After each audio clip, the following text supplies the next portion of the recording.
Good evening, everyone, and welcome to Parents Engaging Parents Beloved Community Check-In. My name is Erica Beverett, and I'm checking in from Mount Laurel, New Jersey. Tonight, we're going to be having our guest from the Community Food Bank of New Jersey that's going to be here sharing some understanding on food labels and ingredients. So I'm excited to hear about that because there's a lot of tips and tricks that we definitely need to hone into. Of course, I would love to share our mission, and that is Parents Engaging Parents' mission is to promote civic awareness and proactive community action based on the interest of parents and community leaders. So here we are once again. We are tuning in with the Community Food Bank of New Jersey. And also, we have some upcoming events with the East Orange YMCA. We're going to be joining them at their Healthy Kids Day event on May 6th at 12 o'clock sharp.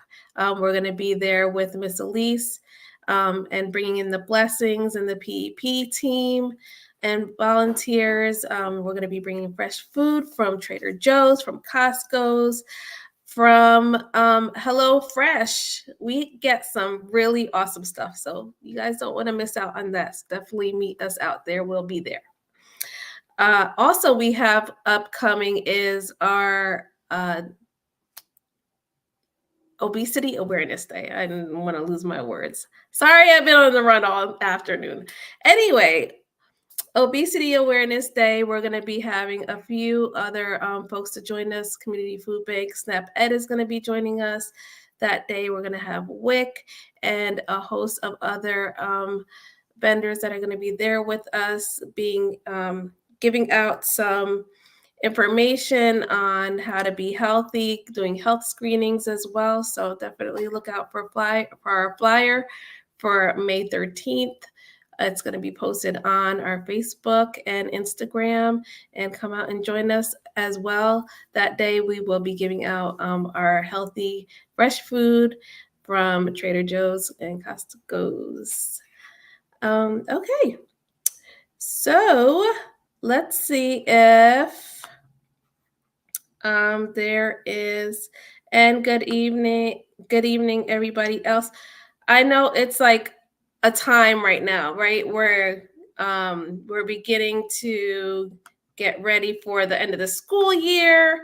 And I know there's a lot of spring fever. I was talking to my daughter the other day and she was like, yeah, I really felt bad that the teacher was like a little bit upset because it was kind of like everybody was like on a cloud, I guess, probably between the allergy medicine that we're all taking at this point, because we have to respect that, a lot of us are dealing with that as well with our health. So it might be making us feel a little bit like woozy. So give everybody a little bit of grace there. I remember being in school and having to put my head down and just kind of like relax, and my eyes would be swollen to a size because I was going through my allergic reaction from all the pollen. But hopefully this rain will definitely come down and wash all that stuff away. I know we're going to be getting it for the next 3 days. Hey Bree, hey Miss Elise, how are you today? All right. So what else I do have to definitely share with y'all is our recruitment that we're doing right now. We're looking for EJ ambassadors. We're looking for folks that are willing to commit and support our environmental justice work. We're doing door-to-door canvassing, engagements in EJ workshops, environmental justice workshops, engagement in civic and statewide events, and community outreach. And obviously, this is a chance for you to advocate and get busy and make real change. Right now, we're working with Clean Water Action to bring awareness to the community that there is a possibility that there may be a lead line in homes in Passaic, in Patterson, in Prospect Park, and in Clifton. So we've definitely been knocking on doors. We've been sharing the information. We've been making phone calls. Shout out to Tiffany Newsom and, of course, Cole Ron, who's representing Clean Water Action. They've been out there hitting the streets and talking to folks and letting them know what's going on. So definitely, if you can, pick up your phone, scan this code. I will also post it once again on our Facebook page and Instagram page so that y'all could take advantage. This is a paid position, so definitely if you're interested in making a couple dollars, this is your chance. All right.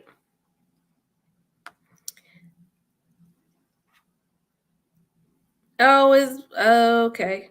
All right. So what I'm gonna do right now is I'm going to bring Miss Serene to the screen, and she's gonna share with us an understanding about food labels. Hi, Miss Serene. How are you today? Hi, Erica. Hi, everybody. It's a pleasure to be back on here again this week as well.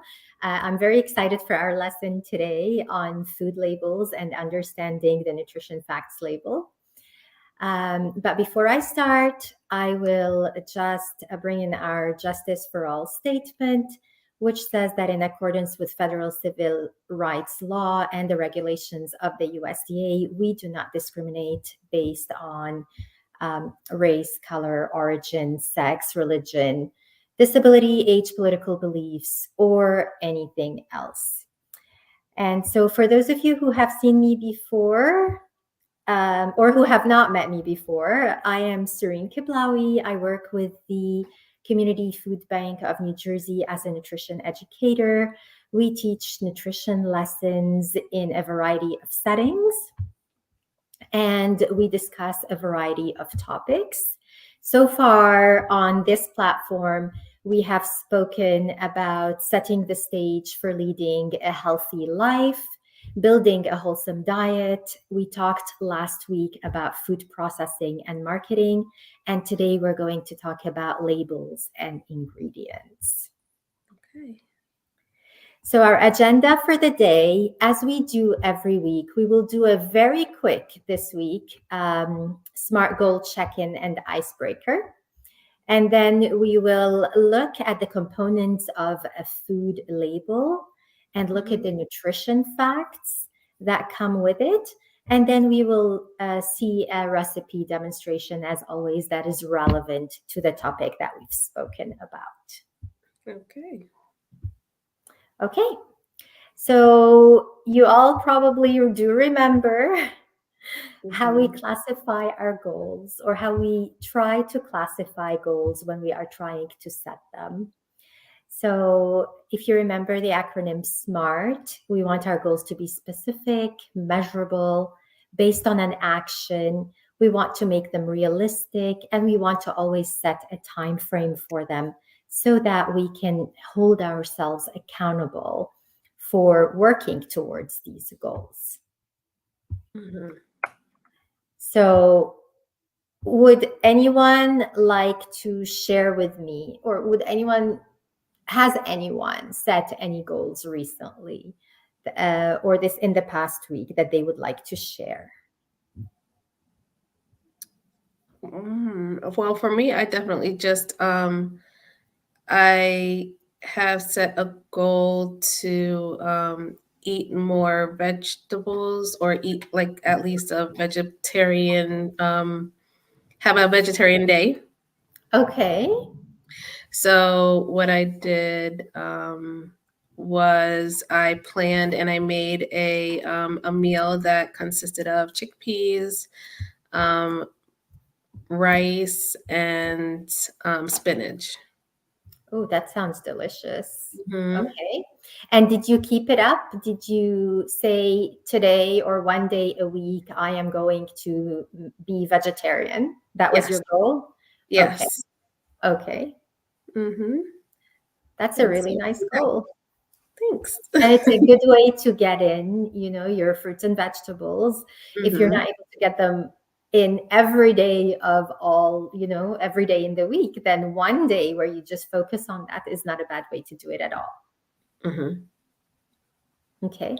That's I know for for sure. myself, I set a goal this week to be a little bit more physically active Hmm. because I've been sitting at my desk for way too much. So I said during the days where I'm working mostly from home, Mm-hmm.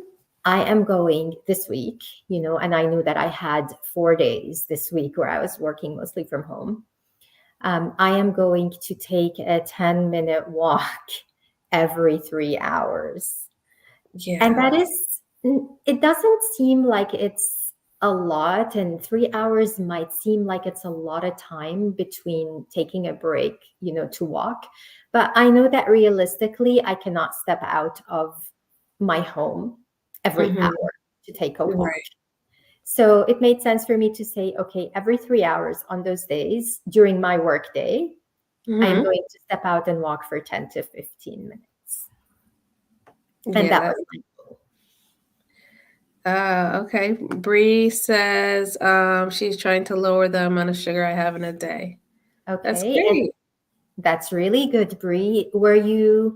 Um, how were you doing it? So can you be a little bit more specific? Mm-hmm. Yeah, I find myself doing that. Sometimes I'll just not instead of maybe doing which is bad, three sugars in your coffee. um, but like I'll cut it down to two or one.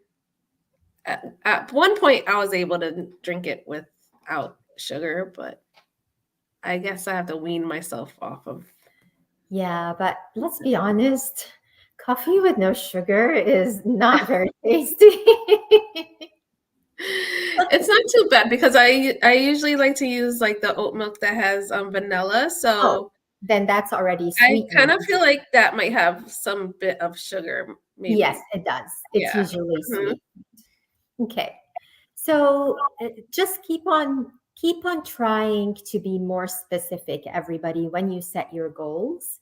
Mhm. And like you just said, Erica, saying, I'm going to decrease my sugar in my coffee from 3 spoons to 2 spoons is a wonderful way to be much more specific. And Mhm. not to make such a drastic change, because sometimes drastic changes are very hard to stick with. We need to do things gradually as well. Mhm. Yeah, so Bree says, I work in a cafe in the morning and I was at the dessert station a lot. Oh, that's tempting. Okay. All right. So let's get to the heart of our lesson today. But we'll start it with a question that I will pose to everyone who is listening. Imagine you're in the supermarket snacks aisle. It's on your list that you want to buy some chips or crackers or cereal or anything that is in the middle aisles of your supermarket or for your pantry. And you want to buy this product. Obviously, on the shelves of supermarkets, if you want to buy crackers or cereals, you will have many options. So, how Mhm. do you decide among the various brands that are available in your store? Hmm. Um, I probably usually go for whatever brand that I'm drawn to. Like I already know how it tastes, so I'm kind of like a Okay. person of So, you look habit. for something familiar. Hmm. Okay. Um, hmm. I'm usually going for the whatever that name brand is. Like I usually like let's just say crackers. Like I like Nabisco. Like I grew up on Nabisco crackers, so like Okay. that's what I'm going towards. Um Okay. So, you have brands that you trust, that mhm. you gravitate towards. Anyone else have any other maybe things they might be looking for? For me, for example, sometimes what draws me is the claims that are on the box. Like if it says whole grain or if it says low fat, or if it says organic. There are so many things sometimes that are present on the box of whatever product it is that you are buying that are designed for marketing that product. And we are all drawn to certain aspects. So brand could be, like you said, Erica, it could be those things, those aspects that might make a food seem healthier. But what you want to do is you want to actually turn that box over, and you want to look at what we call the nutrition facts label. So the USDA requires that every product that is processed or that comes in a bag or in a box to have this nutrition facts label on it. And usually it is the nutrition facts as well as the ingredient list of whatever product it is you are buying. And so today we are going to learn how to use this nutrition facts label to compare products. Because comparing products in your store is a strategy to get a better product, a nutritionally better product, but also to maybe save money. So for example, sometimes you might find in your supermarket an oat cereal that is branded, but next to it, there might be an oat cereal that is the supermarket brand. Right. And a lot of us might think or gravitate towards buying the branded cereal just because, like you have said, we've grown up with it, or we're more familiar with it, or we are under the impression that it might be better quality than the store brand. But if you turn the box over and look at the nutrition facts label, you will often find that these products might be very, very similar. And the major difference might be just the price.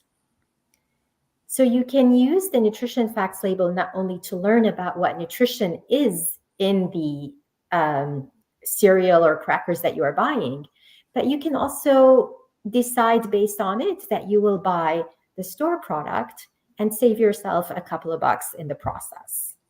Right. Does that make sense? Yeah.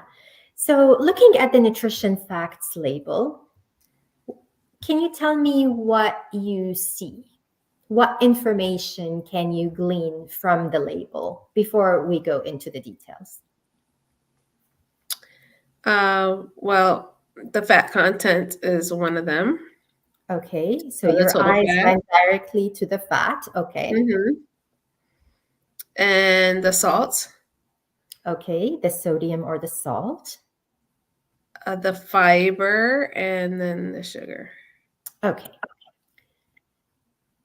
Anyone else would like to maybe say other things that they might see on the label?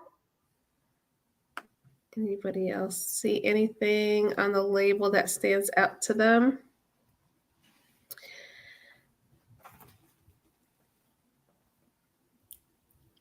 Okay. People are shy today a little bit, but it's okay.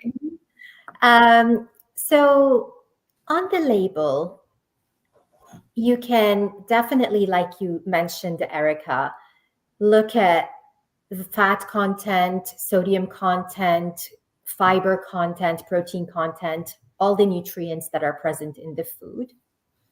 But at the top of the label, under nutrition facts, you will see that it will tell you how many servings there are in that container.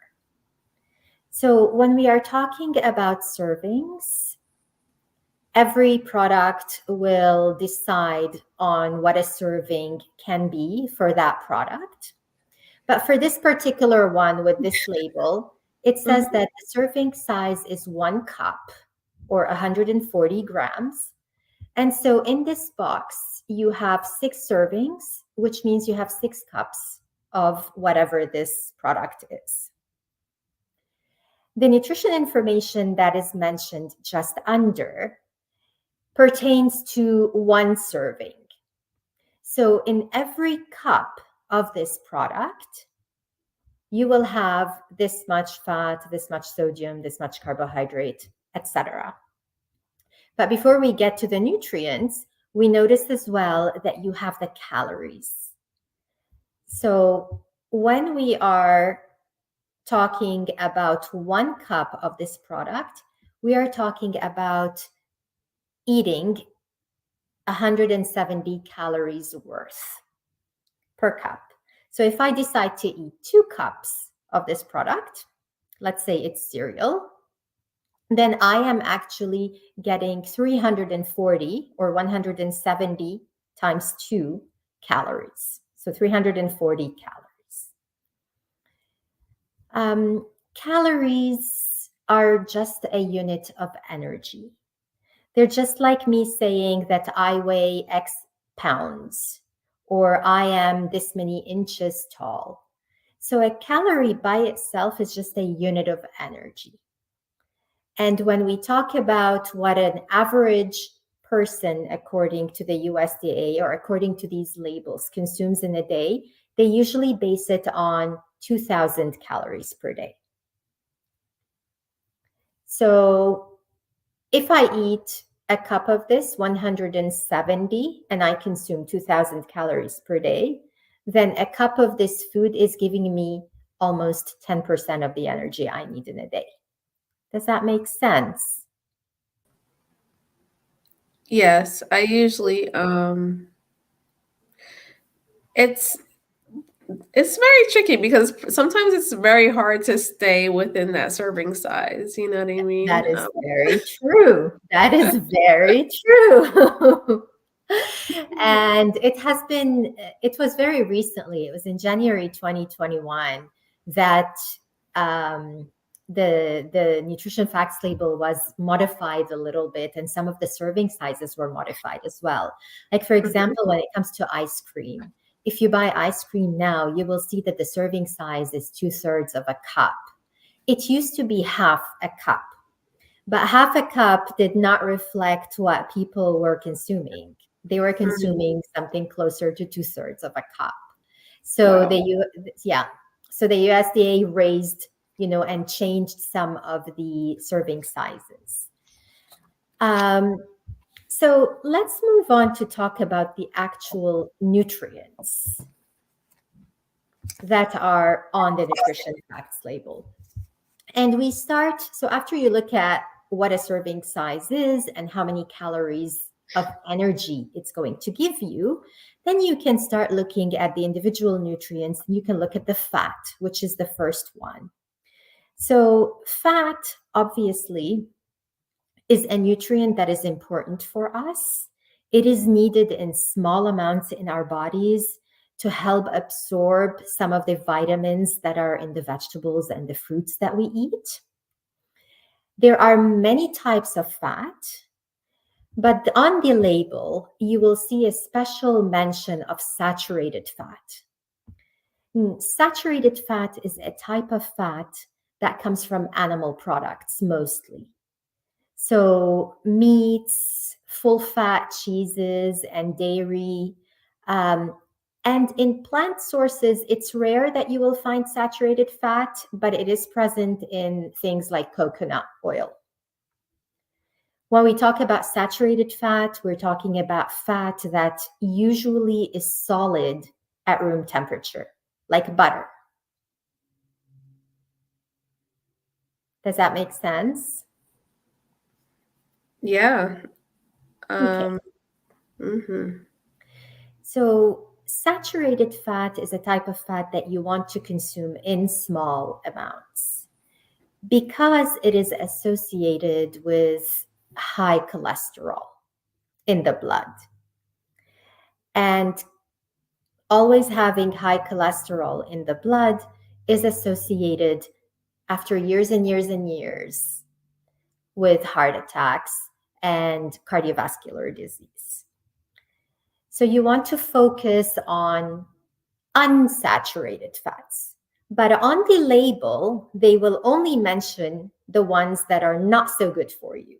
So they mention the saturated fat and they mention trans fats. Trans fats are a type of fat that is artificially made during the cooking process, especially like deep frying. It is not allowed anymore in the US to sell any foods or to serve foods that have trans fats, but we still get exposure to trans fats through fried foods.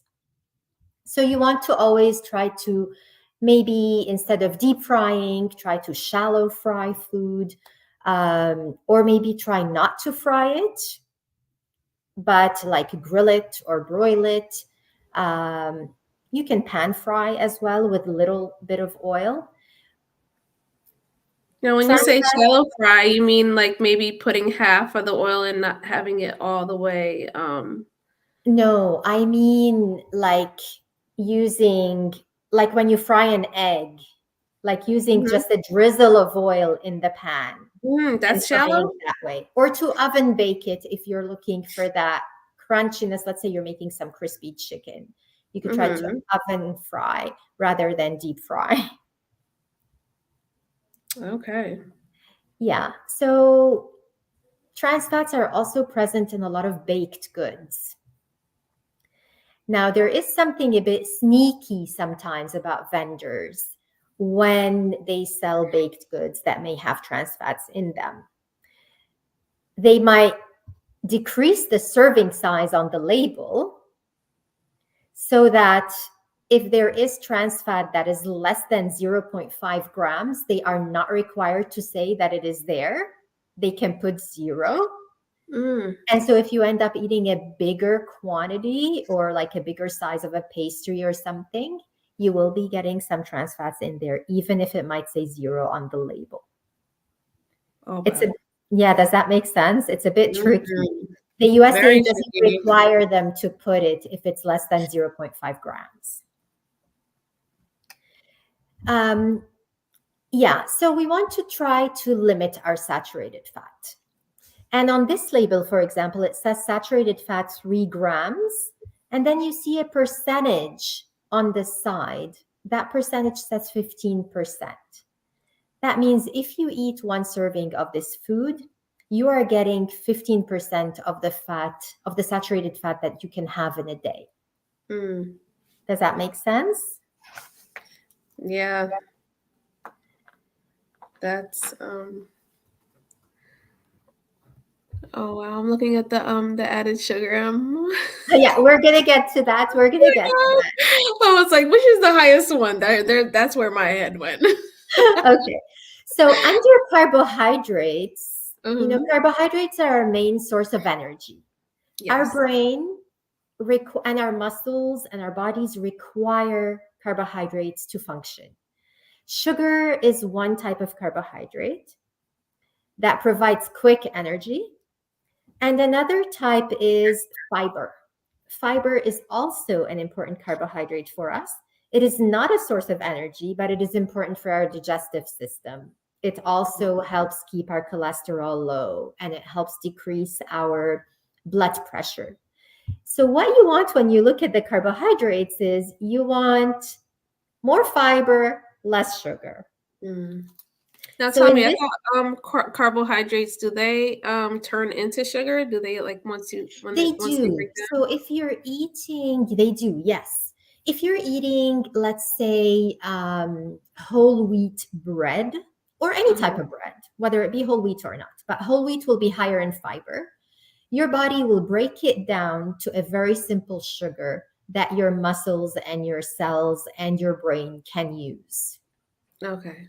But there's a difference between carbs. You want to aim for carbs that have high fiber in them versus white carbs like processed, made with processed flours. And that's because when you eat grains and whole grains, your body tends to take its time in breaking down the sugars, and it supplies the energy much more steadily to your body. While if you have the processed grains, which are more white, your body tends to break it down very fast because it doesn't have much fiber in it, and you end up having spikes of energy and then drops. So your body is not steadily supplied with energy. It is supplied very quickly, but then that energy drops fast. Gotcha. Okay. And on the label as well, you will see sodium, salt content, and you will see protein. Now, proteins are building blocks of all our tissues in our body. They're also very important for our hormones. They're components of hormones. They're components of substances that help our brain function well. And you'll find protein in all foods, but mainly higher sources of protein tend to be animal-based, like meats and dairy. Or maybe if we're looking at plant-based sources of protein, we're looking at like beans and legumes and things like that. You won't find much protein in fruit or in other types of vegetables if they're not beans or legumes.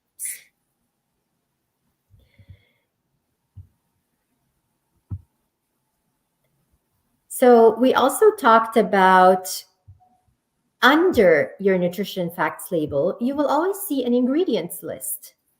And that ingredients list can help you as well determine what products might be better for you to buy if you're comparing products in the store. So if I look at this one, for example, what's the first ingredient that I see here? I see the enriched unbleached flour. Enriched unbleached flour. Do you remember we spoke about enriched flour last time versus whole grain flour? Yes. So when they remove the husk from the flour, and so they remove the fiber, sometimes they remove a lot of the vitamins. So what they tend to do to white flour is they add back all the vitamins into it so that it is still nutritious to a degree. It isn't still nutritious, but it doesn't have the fiber. So that's what enriched unbleached flour is. And then you have some other ingredients there like niacin, iron, thiamine, riboflavin. These are all chemical names for vitamins. So vitamins are important substances that we need in our body for proper growth, to have good hair and nails, to have good skin, to have good teeth and gums, etc. So most likely here, this label is probably referring to some type of cereal. And then other things in it as well, like sodium, any oils, any sugars, it has honey powder, etc. So the ingredients label can give me a lot of information about what's in the food as well. Anyone have any questions? I know this lesson is a little bit rich with information. It is. It is. That's okay. We're here for it. All right. So going to enriched, we just explained what that is. They're not always healthier enriched foods, but they still do have some good nutrition in them.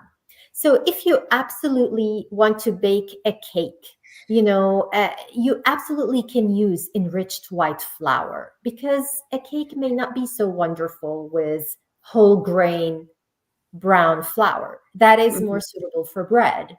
So opting for an enriched flour is a better option than opting for a flour that is not. Because at least you know that the enriched flour still has the vitamins we added to it. Okay. So use your common sense and adjust your foods and what you're buying based on what you're making. Again, food should be a pleasure, should be something to enjoy. But, and I always say this, it's our habits over the long term that determine our health. So if you're always having your whole grain bread and you're always choosing your whole grain pasta, if you bake your cake with enriched white flour, that's okay. Just be flexible. Right. Fortified foods is very similar to enriched foods. They also have nutrients added to them, but they don't refer to flour. They refer to other foods like plant milks, for example. So regular dairy that comes from cows or goat or animal-based dairy is naturally rich in calcium. However, plant alternative milks like almond milk, oat milk, um, cashew milk, these do not really have calcium in them. Mm. So the USDA stipulates that manufacturers have to add the calcium to that so that people who cannot or do not want to consume dairy don't miss out on getting their vitamin D and their calcium from those milks. Keep in mind that organic varieties are not forced to re-add those nutrients. So if you choose to, not all of them are. So if you choose to consume these milks, just check the label and check how much calcium there is in it. And if we go back to our label, you can see that the minerals are on the bottom with the vitamins, and calcium will be there. And you want around 15 to 20% per cup of milk. Okay. So that's what you want to look for. I said that sometimes I'm influenced by foods that might say gluten-free or sugar-free or organic. So gluten-free means foods that have no gluten. Gluten is a protein that's just found in grains. Mm-hmm. And there are some people who have gluten sensitivities or gluten allergies who cannot consume products that have wheat in them. So looking Right. for gluten-free products would be the way to go. They are not necessary. Gluten is just a protein like any other protein. It is not bad for you. I think gluten gets a bad rep. Mm-hmm. Unless you have a gluten sensitivity, you don't need to go for gluten-free products. Obviously, preference plays a part here. So, but they usually tend to also be more costly and less tasty. So, Yeah. A couple of weeks ago, I bought some. I thought I was buying cupcakes. okay. I got gluten free. And how So were they? So just like you said, they weren't as tasty. The chocolate ones weren't too bad, but the vanilla ones, yeah. My daughter and I definitely we were not for it. Yeah, Yeah. there's, every time you want to buy into this marketing, you are Yeah. going to be spending more money as well. Gluten is the reason why dough gets stretchy, why Uh-huh. bread is chewy. It's a protein that gives those properties to flour. And so when you get rid of it, the texture of what you're having changes as well. Obviously, for people who have a sensitivity or who have an allergy, um, gluten is not good for them. So they should opt for gluten-free foods. Um, when we talk about low sodium, we're talking about foods that contain less than 140 milligrams of sodium per serving. So, Oh, Miss Elisa has a question before you yes, on. She asked, if you're dieting, how would gluten free help? if you don't have a sensitivity to gluten, it really does not help. Yeah, I know that some folks that are allergic to or have a sensitivity, like you said, to gluten, they usually get a lot of stomach aches and have a hard time with digestion. Yes. Um, that's what the gluten-free helps eliminate that part. Yes. It's because they lack certain enzymes in their bodies that help break it down. It's a little bit um, And that's why they get the gut issues. It's a little bit like being lactose intolerant as well. Mhm. You go for lactose free milk, and that helps. But if you have lactose containing milk, then you will have digestive issues and your stomach will hurt. It's because you lack the enzymes that break the lactose down. Mm. So when you are dieting, the most important factor in dieting, Miss Elise, is actually um, being in a little bit of what we call like a caloric deficit, which means that you eat less calories than what you spend in physical activity in a day. And the best way to do that is just to increase your consumption of fruits and vegetables and try to eat according to my plate guidelines. So half of what you eat, fruits and vegetables, a quarter in grains, half of which is whole if possible, and a palm size portion of protein Mm. at every meal if you can. That will keep you satiated. Snacking in between if you're a snacker on fruits, nuts, nut butters, whole grain breads or crackers or things like that. Um, that's the best way. And sticking or trying to follow the pattern that is represented in my plate has been proven over time to be health promoting as well, because we don't want to just focus on dieting, we also want to focus on health promotion. Mhm. And then you have sugar-free foods, which contain less than 5 grams of sugar per serving. And those could be great options when we're snacking, when we're choosing our beverages. They could be wonderful alternatives for diabetics. So you want your added sugars, ideally, if you're looking on your label at the added sugars, to be zero in any food that you are buying, if possible. And you want to be in control of the sugar that you consume. So Erica, at the beginning, you mentioned that you add the sugar to your coffee. At least Mhm. you know what you are adding. And per day, the recommended amount of sugar for an adult is around 12 teaspoons Ooh, that's a lot. added. Yeah, of added sugar. But Yeah. let's say you're having your coffee with 2 or 3 in the morning, and then you have a cookie or a muffin, and then you have some candy, it accumulates. Right.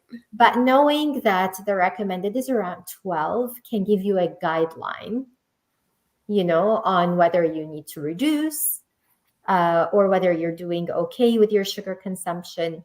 Just remember that the biggest culprit of sugar consumption are beverages, really, especially if they are not diet beverages. So if you have a can of Coke, that's about 10 teaspoons just there in that can.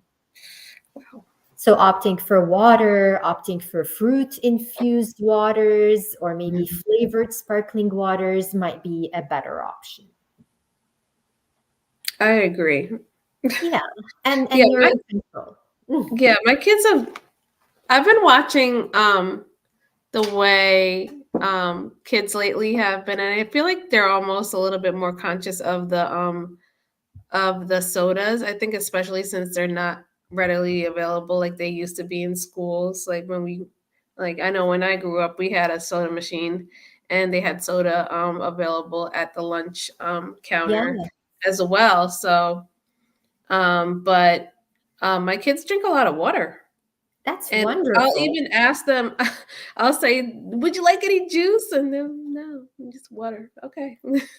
That's wonderful. Yeah. And that's the best thing, that they can do. Obviously, juice is good, is fine as well, as long as it's 100%. And when Mhm. you look on the label, you see zero added. Obviously, it will have natural sugars in there, and that will Right. be reflected in the carbohydrates Mhm. line of the nutrition facts label. But if it says no added sugars in that juice, then that's also a good option. Mhm. Obviously, always being mindful of the serving size of the juice. Right. And Miss Elise says the sugar free has an aftertaste for her. Yes, it does, Yeah. Elise. The sweeteners that they use in sugar-free do have an aftertaste. I think sweeteners have gone through an evolution from 20, 30 years ago to now. Mhm. It depends on the type of sweetener that is being used. There are some that are a bit less bitter tasting. There are some that resemble more natural sugars. Um, but yes, I totally get you because I'm very sensitive to sweetener and I don't to the taste. I don't like the aftertaste. So in cases like that, what you can do is you could maybe mix juice with some sparkling seltzer, or you could make your own fruit infused drinks so that the water is not plain. Because I know for me, for example, I'm not a fan of water on its own. I find it Mhm. harder, I find it much easier to drink it if I drop in, I don't know, a couple of berries or a couple of pieces of ginger or sometimes cucumber or mint or something. It makes me feel like I'm drinking something a bit more special than water. But there are many tricks that you could, many tips that you could follow when it comes to stuff like that.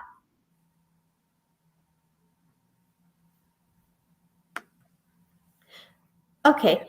And so going on to organic foods, I used to be really attracted to that Mhm. label on Yeah. a product because organic has a connotation that it's better. Mhm. These are foods that are made without the use of chemical fertilizers. Mhm. However, it doesn't mean or pesticides. It doesn't mean that they do not use Mhm. fertilizers or pesticides. Mhm. They do, but the fertilizers and pesticides that they use are of organic origin. Mhm. So, not And then chemical origin. So, organic origin means of animal or human origin versus chemical origin, which is manufactured in the lab. And I know there's been studies. I actually did a paper on this, and that was the use of the word organic. Just like you said, they utilize organic materials for pesticides, but then there was a question of the proximity of where organic fields were to where the non-organic foods fields were because they were getting sprayed Ah, and the wind blows. yes, it does. And so, yeah, so sometimes, like we really have to be mindful of these labels. Like you said, it's just not all what it really is. And the prices are astronomical for organic food. They are. In my supermarket, organic strawberries, for example, are double the price Hmm. of regular strawberries. Hmm. Um, to me, to some people, the difference in price might be justified. But if you're going to look at it from a scientific lens, there aren't too many studies that have shown that organic foods are more nutritious than Hmm. non organic foods. In general, the nutrition profile of organic and non organic foods are very Hmm. similar. Hmm. So, when we're talking about eating well on a budget and affordably, there is no reason to spend more money on organic produce versus non organic produce that is Yeah. much more readily available. Yep. It's more about a marketing. Exactly. Exactly. It is.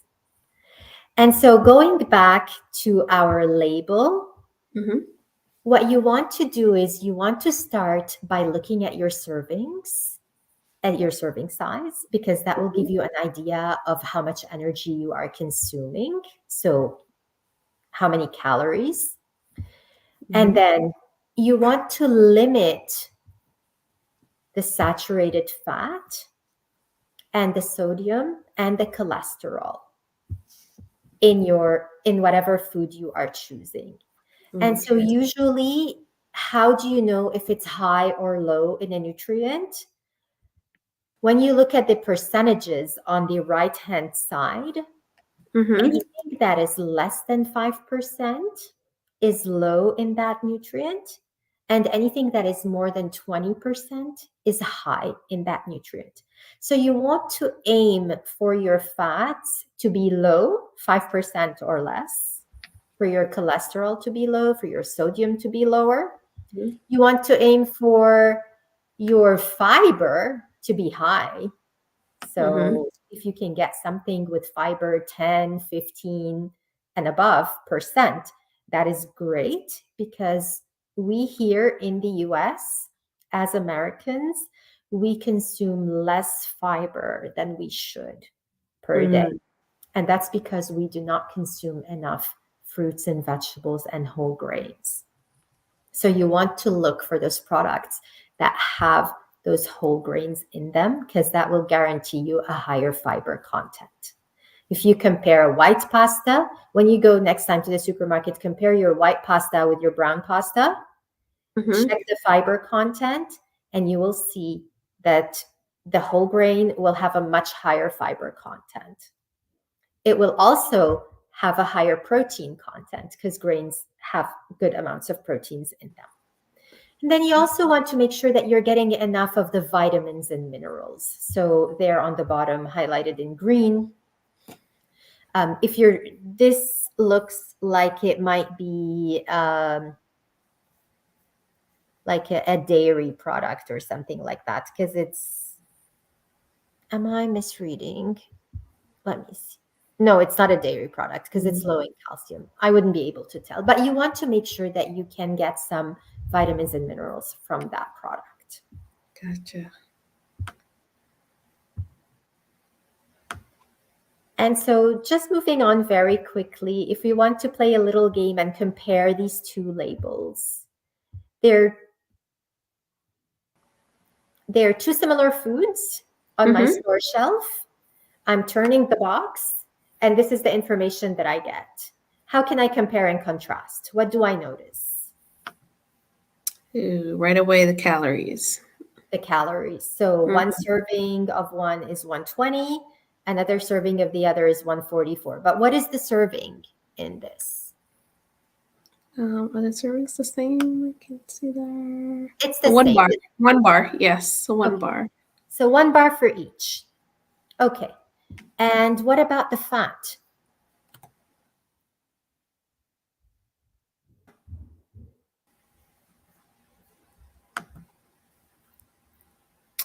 The fat. Product A. It's high. Has 3 grams, which is 5%. I want to say 5% or less, right? Yes. If I look at product B, I have a bit more, around 6%. So that's a bit higher than I would like. But then if I look at product A, I see that it's got 1 gram of saturated fat, while the other one has 0. They both don't have much cholesterol, but product A has more sodium, 5% rather than 3%. Right. When it comes to carbohydrates, they're similar, 8 and 7. One has a little bit more fiber than the other. One has a bit more added sugars than the other, 9 grams in label A versus 6 grams of added sugar in label B. Yep. One has more iron when I look at my minerals on the bottom. But overall, they're very similar. They're not really that different, are they? I see a difference. Okay, so which one would you choose then? I would choose B, and I'm saying I don't like the amount of ingredients that are listed in label A. Okay, so you would choose based on the ingredients, and that is wonderful. That is such a good point, because the less ingredients you have, the less processed your product is. Right. And label B also has no saturated fat. Mm. which is something that you would like, that ideally you would want to stay away from.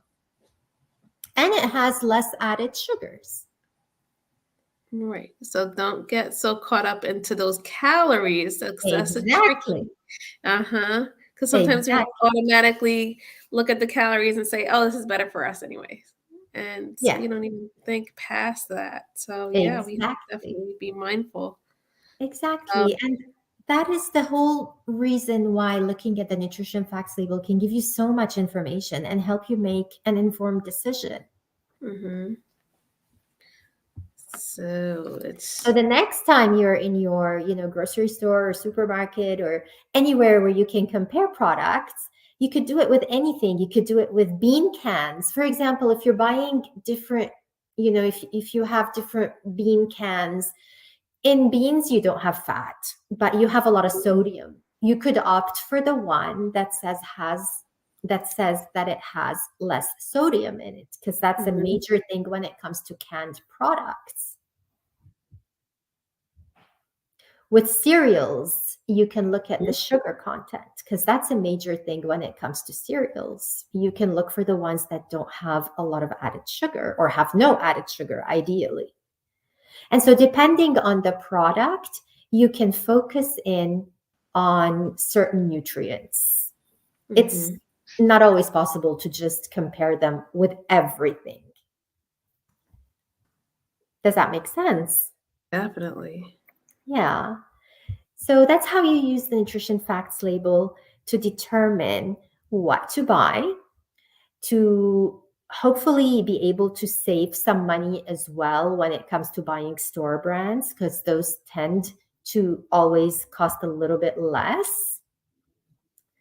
Mhm. And just very quickly here, we've already talked a little bit about fats, but I'm just going to go very quickly into unsaturated fats. We talked about saturated ones being um, mainly derived from animals and coconut. Mhm. We talked about them being solid at room temperature and that they can be unhealthy in large amounts because they can raise cholesterol in the blood. Yes. They also can be unhealthy when overheated. So if you fry something in butter, that's not very healthy, because butter is cannot stand too much heat, and it changes. Its structure changes when we heat it too much, and Mhm. the fat becomes a bit more harmful to us. Oh wow. Yeah. So when we go to the right side, because we are still talking about fats that we want to avoid, we talk about trans fats. We talked about those fats that are in fried foods. We also talked about them in processed foods like pastries and baked products. Right. So we want to try to stay away from those. But what you want to consume more of is the category in the middle, the monounsaturated and the polyunsaturated fats. When we're talking about monounsaturated fats and polyunsaturated fats, we're talking about fats that are mostly derived from plants and fish. Monounsaturates are mostly in plants like olive oil, like canola oil, sunflower oil, peanut products, all nuts and seeds, Wow. avocados, etc. When we're Mhm. talking about polyunsaturated, we're talking about fish, but we're also talking about some plant oils as well. Um, so Corn you want to oil, make seed sure, oil. you want to make sure when you're frying, let's say something shallow frying, something in canola oil or sunflower oil, since it's a healthier oil, or olive oil, that you don't Mhm. overheat your oil, because Okay. even unsaturated fats can become unhealthy if they're overheated. So that's why, for example, if you fry something, don't reuse the oil. And does it contain carcinogens by any chance? Is that it? What it No, it does ends up not having? contain carcinogens. It's just that its structure changes when it's overheated Mhm. and it's unhealthy. But that carcinogen link has not been scientifically really proven. Mm-hmm. So when we say carcinogens are compounds that might cause cancer, Right. and cancer is a very complex disease. Right. It's not only one disease, it's a lot of diseases. Yes. But we just know that overheating your oil causes elevated cholesterol and cause in your blood, and also causes those fats to accumulate in your arteries, which over time might result in cardiovascular disease or heart disease. Mm. So it is very well proven that olive oil, canola oil, for example, are extremely healthy as a part of the Mediterranean diet. And there are many studies on Mediterranean diet that show that it is life prolonging due to the usage of oils like canola and olive. If you want to use butter, coconut oil, you can use them for medium heat cooking. Don't overheat don't overheat them. It doesn't mean avoid using butter or coconut oil. Just use them sparingly or in the certain recipes that require them. Okay. And avoid animal-based fats like lard as well, because those are very high in saturated fats. Now I see plant oils. So plant oils would be like palm oil. I know there's what is that Peanut thing? oil, sunflower oil, palm oil, canola oil, safflower oil, rapeseed oil, avocado oil. But avocado oil is best for dressings. You don't want to cook with that. Sesame seed oil. All those are oils that are healthy and good for us as long as they are not overheated. Good to know. Yeah. And I think we can go on to our recipe. Okay. Let me get that all set up here. I didn't press go. So for tonight's recipe, it's black bean and veggie quesadilla. And I chose that because it's made with beans, which you have to read the label on to check for sodium. So always remember to rinse your beans to get rid of all the extra salt before you use them for anything, whether you're cooking with them or making a salad. And it's a nice, easy recipe, affordable as well. Great. All right. So I'm going to cue that up for you. And here we are. We've got our recipe. Hi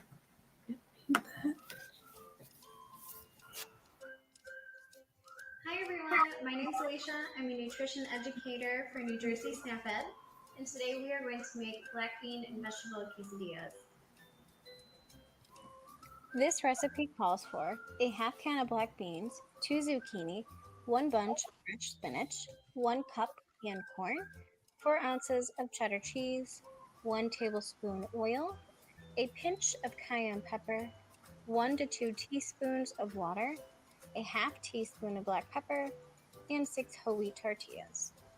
The materials you will need are a box grater, can opener, colander, cutting board, skillet, measuring spoons, a bowl, spatula, knife, and a fork.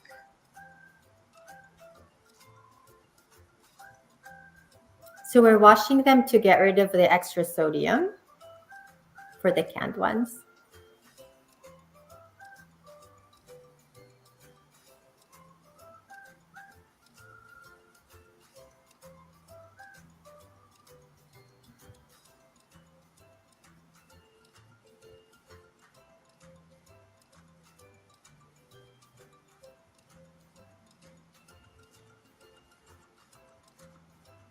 She's got her zucchini nice and thin. I never got mine that thin. I bet you could even cube it. Should be okay.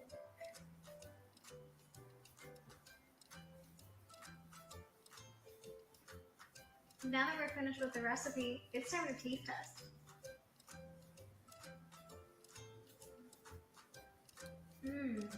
That turned out great. I hope you've enjoyed today's recipe. So a very simple meal idea for any weeknight, and you don't have to use these exact same vegetables. I mean, obviously quesadillas do need beans and cheese, and maybe corn, but you could use whatever you have on hand. You could use onions, you could use peppers, you could use what else could you use in quesadillas? Whatever you have on hand. You could do mushrooms in there. Mushrooms would be amazing. Yes. Yes. Mushrooms. So it's a very easy weeknight dinner. She chose whole grain tortillas to increase the fiber content. Obviously, the beans and the vegetables will also increase the fiber content in this meal. She chose low-fat dairy to reduce the amount of saturated fat in the recipe, because dairy is a source of saturated fat. So always try to choose, 1% milk if you're going to drink milk.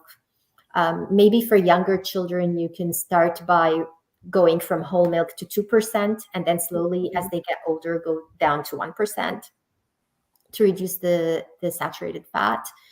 And she used a vegetable oil to cook the vegetables, which is a healthier option than butter or less saturated fat. Yep, and I have my zucchinis from our last giveaway that I'm gonna definitely get with tonight. Yeah, that inspired me. I'm like, I keep on looking at them in the refrigerator, and I'm like, okay, maybe. What am I gonna do with them? Yeah, but you know what? I'm pretty simple. Like, I can saute it in the pan with some onion and garlic, and I'll be happy, and maybe some cherry tomatoes, and I'll eat that in a bowl. Like that. Yeah. Brings me joy. You can just add some beans to it and some cheese and make quesadillas. There you go. Miss Elise says that she uses olive and canola oil. And those are great choices. And then she's sharing her dinner with us. Okay, so today's dinner was prime rib with gravy and wild rice, broccoli, pound cake. Oh, pound cake and cornbread. Okay, we gotta cut one of those things out. You gotta have one or the other. What are we gonna do here? No, but enjoy. Sounds delicious, Miss Elise. It does sound delicious. It does. Okay, well, thank you so much, Serene, for your presentation and for sharing with us all the insight on food labels, what to look for. Definitely learned something today, and that was don't be fooled by just the calories. Like, really stop and take a look. Exactly. Don't be fooled by the calories. Don't be fooled by the marketing on the front of the box. Always flip the box to look at the label and the ingredient list. Don't let it intimidate you. It just takes a little bit of practice. And with the knowledge that you've acquired over the last several weeks, to look for whole grains, to look for, less saturated fat. So, and just with practice and doing it regularly, you'll become a pro at comparisons and at saving money as well. For sure. So what we're asking for everybody is to take some time, bring your phone to the screen, open up your camera, scan this code on the screen, and definitely take that survey. We need for all of you that are tuning in to take part in this survey so that we can find out what you would like to learn about for our upcoming events here at the Beloved Community Check-In. Thank you so much, Erica. This is a demographic survey. It's just about 10 questions. They help us learn more about the people who attend these lessons and help us bring these lessons to more venues. Thank you so much. Of course. And of course, thank you for tuning in. And if you'd like for these sessions to happen and continue, and for more folks to come on, please consider donating at pepnj.org. Hit the donate button, and everybody have a great evening. Take a look at those food labels and think about it a little bit. Take your time and think about it. Have a good night, everyone. Thank you so much, Erica. Thank you, everybody.